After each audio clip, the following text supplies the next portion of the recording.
दिल्ली की नागलोई में एक सनसनीखेज हत्या का मामला सामने आया है। दरअसल यहां पर 19 साल की एक लड़की की न सिर्फ हत्या कर दी गई बल्कि उसके प्रेमी ने उसको रोहतक में ले जाकर के हत्या के बाद जमीन पर गाड़ दिया।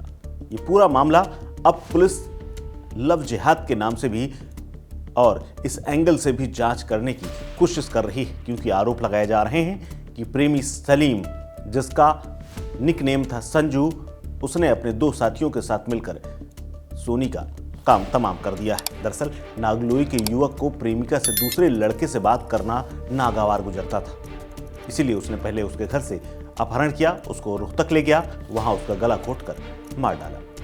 इसके बाद रोहतक के मदीना गांव के खेत में गड्ढा खोदकर उसमें शव को दफना दिया और वापस दिल्ली में आकर इलाके में आराम से घूमने लगा, टहलने लगा। दरअसल दिल्ली के नागलोई के इस वारदात को लेकर के पूरे इलाके में सनसनी है। दरअसल ये पूरा मामला सलीम उर्फ संजू ने अपने दो साथियों के साथ मिलकर अंजाम दिया। सोनी कुमारी की उम्र मात्र 19 साल थी। सलीम सोनी का प्रेमी था और विशेष समुदाय से ताल्लुक रखता है। उसने अपना जुर्म कबूल करते हुए रोहतक से बाकायदा बॉडी भी रिकवर करा दी है। मृतक सोनी सोशल मीडिया पर काफ़ी एक्टिव रहती थी। उसके करीब 6,500 से ज़्यादा फॉलोअर हैं। सोशल मीडिया पर उसके फॉलोअर्स को देखते हुए वो इंस्टाग्राम में अक्सर अपने फ़ोटो और रील डालती थी। इंस्टाग्राम पर संजू और उसके फ़ोटो कई मौजूद हैं।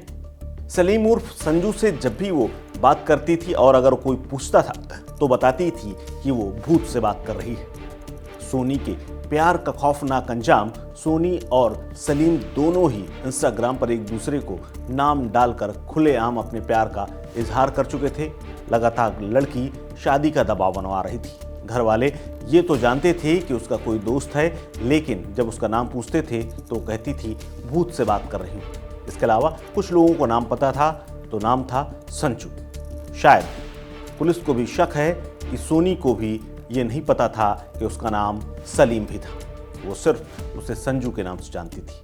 जानकारी के मुताबिक सोनी 7 माह की प्रेग्नेंट थी और सलीम पर शादी के लिए दबाव बना रही थी। दूसरी तरफ सलीम इस बच्चे को गिराना चाहता था। वो नहीं चाहता था कि उसका बच्चा दुनिया में आए, इसीलिए शादी के लिए फिलहाल वो तैयार नहीं था। इसी बात को लेकर दोनों के बीच काफ़ी लड़ाई होती थी और इसीलिए 21 अक्टूबर को सोनी अपने घर से कुछ सामान लेकर सलीम के पास पहुंची थी।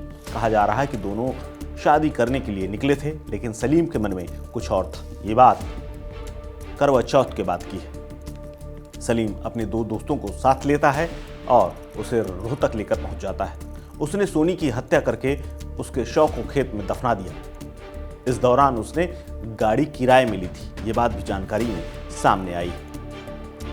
दरअसल कहने वाले ये भी चर्चा कर रहे हैं कि सोनी को नहीं पता था कि उसका प्यार इतना कच्चा होगा जिससे आम लोगों का भी भरोसा उठ जाएगा। दरअसल उसे नहीं पता था कि जिसके साथ वो घर बसाने का सपना देख रही है वो उसकी मौत का इंतजाम और साजो सामान तैयार कर रहा है। वहीं सोनी के परिवार भी इस बात से अनजान था कि उसका कोई बॉयफ्रेंड है और वो दूसरे समुदाय से ताल्लुक़ रखता है। वहीं सलीम और उसके साथियों का कहना है कि लड़की किसी और से बात करती थी, इसीलिए उसके साथ ये अंजाम दिया गया। फिलहाल एक आरोपी इस पूरे मामले में फरार चल रहा है, जिसकी तलाश पुलिस कर रही है। हालांकि इनमें से सिर्फ उसका प्रेमी मुस्लिम था और दोनों लड़के जो उसका साथ दे रहे थे वो हिंदू बताए जा रहे हैं, जिनमें से एक फरार चल रहा है। अब देखना है नागलोई पुलिस उस तीसरे को कब तक गिरफ्तार करती है और इस पूरे घटनाक्रम का क्या परिणाम निकलता है। इस खबर में फिलहाल इतना ही। अपडेट्स के लिए बने रहिए वन इंडिया हिंदी के साथ। नमस्कार।